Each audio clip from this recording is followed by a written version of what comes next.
Lisa গাজীর সাথে আমার কোলাবোরেশনের রেজাল্টস আপনারা সবাই দেখেছেন স্ক্রিনে, বাড়ির নাম শাহানা। সো ওই থ্রিলটা থেকে আমার মনে হয় কিভাবে আমাদের এই কাজটা খুব দ্রুতই আসলে শাহানার কাজ করার সময়ই আমাদের ভেতরে এই জার্মটা ঢুকেছিল এবং আমরা সাহস করে আবারও ঝাঁপিয়ে পড়েছি দীপার মতো।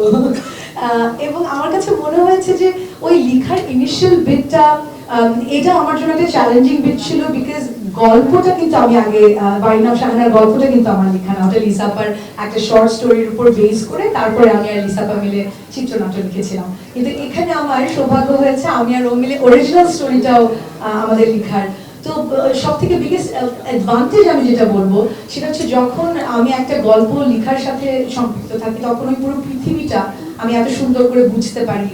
প্রতিটা চরিত্র, শুধু আমার চরিত্রই না, প্রতিটা চরিত্র তাদের পৃথিবী, এটা যখন আমি এত সুন্দর করে বুঝতে পারি তখন ওই চরিত্রটাকে পর্দায় ফুটিয়ে তুলতে আমাকে অনেক সাহায্য করে ফর শিওর।